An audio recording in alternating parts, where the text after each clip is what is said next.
Muitas vezes você se pega fingindo ser alguém que você não é só para não ficar deslocado nas conversas, não é mesmo? Isso pode ser o impacto do TDAH, chamado personagem inautêntico. Aprenda a identificar e mudar esse jogo com um método que eu criei e uso todos os dias. Confere no primeiro link da descrição. O que é o TDAH? O que configura uma pessoa com isso? O TDAH é um transtorno neurobiológico de origem predominantemente genética. Na grande maioria dos casos nasce com a pessoa, né? E é um transtorno que ele basicamente faz com que você tenha uma grande dificuldade em manter-se focado em atividades que não sejam interessantes. Também está ligado à questão da impulsividade, né? A questão de você ter um menor filtro com relação ao que você fala, suas atitudes na hora que você fala, na hora que você age, né? Tá, às vezes, boa parte das vezes relacionado à hiperatividade também. Muita gente fala assim, não, que a criança é hiperativa. E pessoas hiperativas não necessariamente têm um TDAH. O traço principal do TDAH é a desatenção, né? A hiperatividade ela pode estar presente ou não. Está presente em pouco mais da maioria dos casos. Mas existem casos de pessoas com TDAH que não têm hiperatividade, por exemplo, né? Então vem a hiperatividade, boa parte dos casos, a desatenção é bastante presente, né? Faz com que você não consiga permanecer sua atenção focada durante muito tempo em uma determinada atividade, o que você estiver fazendo. Questão de filtro social também, memória de trabalho também tem correlação. Estou resumindo, né? São sintomas que aparecem na pessoa que tem TDAH, que gera vários prejuízos também em comum, né? Mas em relação às atividades desinteressantes, não é natural que a gente tenha esse TDAH ou simplesmente a atividade é chata mesmo e o nosso cérebro não está pronto para ter que lidar com aquilo? Todas as pessoas elas têm como se fosse um espectro, né? Você não é exatamente assim, liga, desliga. Você tem TDAH, liga. Você não tem, desliga. Todo mundo tem um tipo de desatenção, todo mundo tem um nível de hiperatividade. Agora, quando isso acontece de forma crônica, em vários ambientes, porque às vezes tem um ambiente que você consegue performar muito bem, outros que você não, né? Então em casa, no trabalho, na escola, na faculdade, então em vários ambientes, múltiplos ambientes, você tem esse sintoma de uma forma muito mais acentuada, pode ser um sinal de que você possa ter o TDAH. Muita gente, por exemplo, tá passando por uma situação bastante estressante, dificuldade no trabalho, tá para ser mandado embora, sei lá, e ela começa a ter dificuldade de manter-se focado. Porque a cabeça dela tá mil, ela tá com vários neurotransmissores ali responsáveis pelo seu estresse, né? Ou seja, estressando, dificultando essa capacidade de se motivar, de permanecer focado numa atividade que ela esteja fazendo. Então isso pode trazer alguns sintomas temporários que sejam próximos a quem tem o TDAH mesmo, que nasceu com aquilo. Então é importante você procurar um médico especialista para ver. É uma coisa temporária? Qual é o gerador daquilo? Né? Um adulto que está se queixando hoje, cara, eu tô muito desatento, o negócio não tá bom, de um ano para cá. Não, mas como é que foi sua infância? Como é que foi sua adolescência? Porque geralmente, como é congênito, tem que acompanhar você desde pequenininho. Mesmo você diagnosticando na fase adulta, tem que ter passado aquilo, tem que ter afetado você na infância e na adolescência em algum nível. Então, assim, como é que o TDAH, qual seria a diferença do TDAH diante de uma tarefa desinteressante? Então o chefe mandou uma coisa para você fazer, você abre o computador, você abre ali a tela do que você tem que fazer, no sistema que você tem que mexer, o que quer que seja, e rapidamente, nos primeiros 10 segundos, você já está fazendo outra coisa. Você está abrindo outra aba. Você está mexendo com outra coisa, como se fosse um desvio, quase que... Já tentou juntar dois ímãs, assim, com o mesmo polo, positivo e positivo? Você meio que desvia para cima, para baixo, é como se fosse aquilo ali. Você está tentando chegar na tarefa que você tem para fazer, mas a sua mente, ela desvia, assim. É uma coisa muito forte, é como se fosse uma força invisível muito forte, que você tem essa dificuldade de se permanecer focado, engajado, né? Então... O TDAH seria isso, é um transtorno que ele afeta você a ponto de trazer reais prejuízos na sua vida. Social, profissional, amorosa, relacionamentos. Então, todo mundo tá de saco cheio de fazer alguma coisa.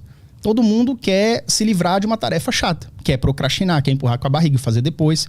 Só que o que acontece? Vamos falar um menino de 10 anos, chega da escola. Um tem TDAH, outro não tem TDAH. O que tem TDAH, ele falou assim, não, beleza, eu já almocei, 14 horas que eu vou começar, né? Então, vou jogar videogame aqui, 1 horinha, tá de boa, de 13 às 14 eu vou ficar jogando. O outro também, o vizinho dele. O vizinho dele, quando dá 14, o cara tá na fase mais difícil. Assim, caraca, não, vou ficar mais 10 minutos. Aí ele fica até 14h10. Depois ele mesmo para e fala, não, beleza, eu vou ter que fazer minha tarefa, daqui a pouco minha mãe vai brigar. Ele meio que tem, assim, ele consegue perceber qual que é a sua prioridade e fazer essa transição entre uma tarefa desinteressante para uma interessante. A pessoa que tem TDAH, ela tem um pouco de dificuldade em perceber e executar essa transição. Isso também é um sintoma do TDAH. Quem mexe com computador, se você tiver um computador aí com Windows, você aperta a tecla Alt-Tab. Alt-Tab significa que você troca uma janela para outra. Você está no Chrome, aí você abre o Word, aí você abre outra coisa, né? Você tem várias janelas, você alterna entre as janelas. Essa alternância, esse Alt-Tab, na cabeça de quem tem TDAH, ele praticamente é disfuncional. Então é uma criança que ela vai enrolar até às 6 da tarde. Se não tiver ninguém, ele fala, menino, para com isso aí, vai estudar, vai fazer o que você tem que fazer, vai fazer dever. Ele vai realmente conseguir, vai postergar aquilo ali e perde muito a noção do tempo também, né? Mas como é que a gente sabe se esse menino, por exemplo, ele tem TDAH ou ele simplesmente foi mal educado pela família e ele nunca... Ele não foi educado a ter que fazer a coisa certa na hora certa? Exato. É porque geralmente a pessoa que tem TDAH, ela já passou por esses estágios. Quando ela é diagnosticada, ela já apanhou. Quando ela é diagnosticada, ela já ficou de castigo. Todo santo dia. O pai já não sabe mais o que fazer, porque a chinela não adiantou. O cinto não adiantou. Vou ter que pendurar esse moleque de cabeça para baixo para ver se ele faz as coisas. Não é intensificar a punição ou mudar o estilo de punição ou dar uma bronca, puxar a orelha, gritar, é que você faz essa pessoa fazer.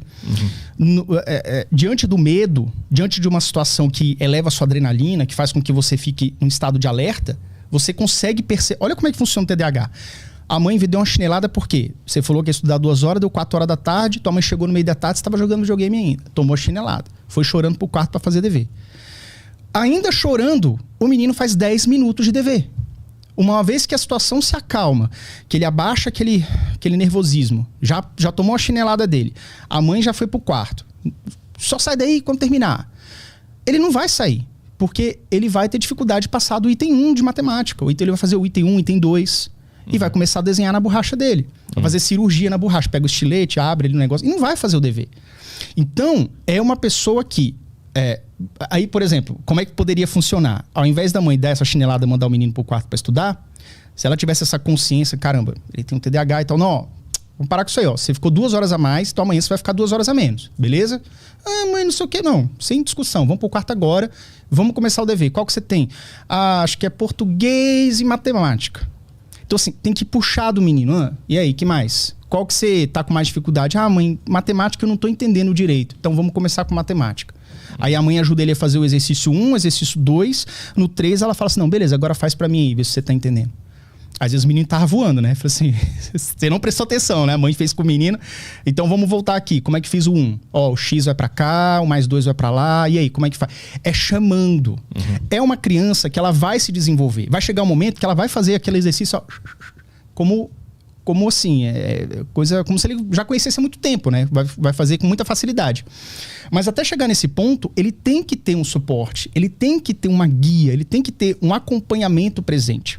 Então, o que eu digo para você que certamente é isso. Às vezes, na visão simplista da pessoa que não conhece o transtorno, da pessoa que tá olhando de fora, pô, esse menino claramente não foi bem educado. Cara, com certeza tem uma mãe ali e um pai ali que tá desesperado porque já fez de tudo, não tem mais coração para bater nesse menino, porque já fez, já não é isso, não tá funcionando.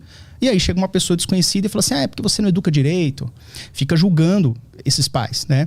E não é assim que funciona. Então, assim, claro, existem sim pessoas que têm TDAH e tem má condução em casa, né? Talvez falta de educação, o pai não tá olhando, tem isso também.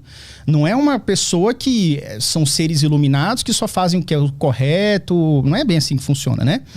Mas geralmente, a pessoa que tem TDAH, ela chama tanta atenção dos pais no sentido de a escola toda hora chama os pais, ele tem problema no prédio, às vezes ele brinca de lutinha, ele acaba batendo, machucando o coleguinha, que às vezes acaba empurrando, o coleguinha cai, quebra o dente, aí tem que ir lá pagar o dentista lá pro pai do coleguinha, entendeu? Então assim, sempre tem confusões acontecendo, então o pai ele já tá ligado nessa criança.